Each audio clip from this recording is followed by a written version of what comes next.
Hashtag Michigan, Canada. Did you know? Hashtag ancient North America. Hashtag Ice Age reality. Hashtag iceberg history remix. Where is the Titanic wreckage located? Thinking face. The remains of the famous ocean liner lie about 13,000 feet deep in the North Atlantic.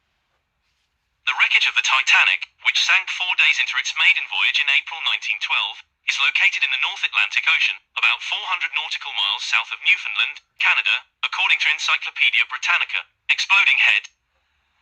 When was the Titanic wreckage discovered? Multiple expeditions to find the Titanic were mounted beginning in the 1950s, but it wasn't until 1985 that a team of French and American researchers discovered the wreckage site. American oceanographer Robert Ballard, working with the French Research Institute for the Exploitation of the Sea, developed a submersible vessel called the Argo that could travel down 13,000 feet and send live images back from the ocean floor, according to Britannica. The wreckage is split into two main sections, with the ship's bow and stern resting about 1/3 of a mile apart. Did you know? Exploding head. It took more than 70 years for divers to uncover the Titanic's resting place, roughly 350 miles off the coast of Newfoundland, Canada.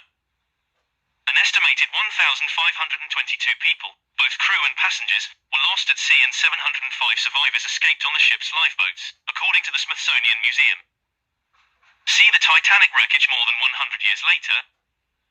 It took more than 70 years for divers to uncover the Titanic's resting place, roughly 350 miles off the coast of Newfoundland, Canada. Last month, researchers revealed the first full-size digital scan of the Titanic. Are there any geological features around the Titanic wreck site? Thinking face. There are other geological features around the wreck site that have also still to be explored.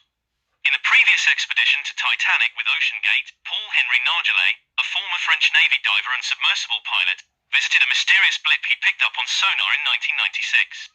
It turned out to be a rocky reef, covered in sea life. An estimated 1,522 people, both crew and passengers, were lost at sea and 705 survivors escaped on the ship's lifeboats, according to the Smithsonian Museum. It took more than 70 years for divers to uncover the Titanic's resting place, roughly 350 miles off the coast of Newfoundland, Canada. Last month, researchers revealed the first full-size digital scan of the Titanic. Previously, photos and videos captured after the 1985 discovery of the site were taken in pieces and incomplete. Park Stevenson, a Titanic analyst and historian, told NBC News at the time. The new 3D scan provided the first opportunity to view the Titanic's remains in full, without being pieced together by historians and scientists. Hashtag where did the biblical story of Noah's flood take place? Hashtag things that make you go HMMM. Hashtag Noah North America flood reality. Hashtag ancient artifacts. Hashtag the mighty Great Lakes. Hashtag underwater cities. Hashtag North America. Hashtag the true old world. Hashtag damn tragedies. Hashtag climate change remix. Hashtag question everything. The Lost Villages in Canada.